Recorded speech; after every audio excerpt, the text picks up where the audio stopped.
सोलापूरच्या राजकारणात आणखीन एक मोठी बातमी समोर आली असून भारतीय जनता पार्टीला धक्का देत माजी महापौर शोभा बनशेट्टी यांनी उपमुख्यमंत्री एकनाथ शिंदे यांच्या शिवसेनेत प्रवेश केला आहे। बुधवारी सायंकाळी मुंबईमध्ये हा प्रवेश झाला। यावेळी उपमुख्यमंत्री एकनाथ शिंदे यांनी बनशेट्टी परिवाराचे स्वागत केले। नुकतेच शिवसेनेत दाखल झालेले माजी मंत्री सिद्धाराम म्हेत्रे, आमदार नारायण पाटील, लोकसभा संपर्क प्रमुख महेश साठे, महिला आघाडीच्या नेत्या अनिता माळगे, प्रियांका परांडे, श्रीशैल बनशेट्टी यांची प्रमुख उपस्थिती होती। विशेष म्हणजे या प्रवेशावेळी काँग्रेसचे नेते अशोक निंबर्गी यांची उपस्थिती चर्चेचा विषय ठरत आहे। भारतीय जनता पार्टीकडून महापौर राहिलेल्या शोभा बनशेट्टी यांनी 2024च्या विधानसभा निवडणुकीत भारतीय जनता पार्टीकडून शहर उत्तरमध्ये उमेदवारी मागितली होती, परंतु पक्षाने पुन्हा विजयकुमार देशमुख यांना उमेदवारी दिल्याने त्यांनी बंडखोरी केली। तेव्हापासून त्या राजकारणातून लांब दिसून आल्या। दरम्यान अचानक त्यांनी एकनाथ शिंदे यांच्या शिवसेनेत प्रवेश केल्याने अनेकांना जोरदार धक्का दिला आहे। या प्रवेशात माजी मंत्री सिद्धाराम म्हेत्रे, जिल्हा महिला आघाडीच्या अनिता माळगे यांचा वाटा असल्याचे बोलले जाते।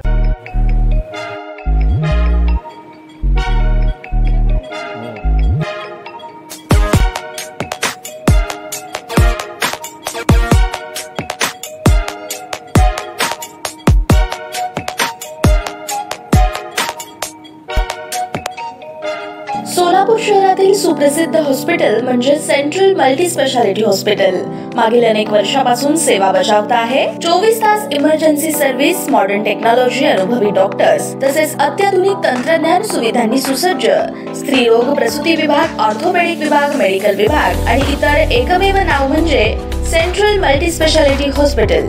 पत्ता गणेशपेठ शॉपिंग सेंटर, मंगळवार बाजार, सोलापूर।